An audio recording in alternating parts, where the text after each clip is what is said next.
দেশবাসী, ভাই বোনেরা, আমার কথাটি মনোযোগ সহকারে শুনবেন। আমরা শুধু দুনিয়ার সম্পদ, টাকার পিছনে রয়েছেছি। হয়তো আমি একটু কম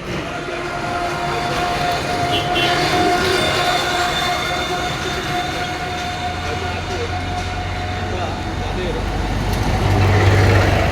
অবস্থা যার যতটুকু আছে ততটুকু আমরা একটি অসহায় মানুষদের পাশে যদি আমরা সবে মিলে দাঁড়াই, একত্রিত হয়ে হয়তো রাস্তায় পড়ে থাকা কিছু মানুষ, অসহায় কিছু মানুষ, এদের একবেলা হয়তো খাওয়ার ব্যবস্থা যদি আমরা করতে পারি, হয়তো কেউ ক্যামেরার সামনে যে আসতে পারতেছেন না বা আসবেন না, আপনি কারো ছাড়া বা ক্যামেরার বাহিরেই হয়তো এই অসহায় মানুষদের পাশে আপনি দাঁড়ান। আসুন সবাই মিলে যদি আমরা অসহায় মানুষদের পাশে দাঁড়াতে পারি, ওদের একবেলা খানার ব্যবস্থা যদি আমরা করতে পারি, তাহলে আমরা সুফল এবং ধন্য। দেখেন, আজকে আমি মারা যেতে পারি, হয়তো দুনিয়ায় সম্পদ রেখে যাব, কালকে মারামারি, কাটাকাটি, হানাহানি বহুত কিছু হবে। এই সম্পদ নিয়ে, এই সম্পদের কোনো মূল্য থাকবো না, সম্পদের কোনো মূল্য নেই।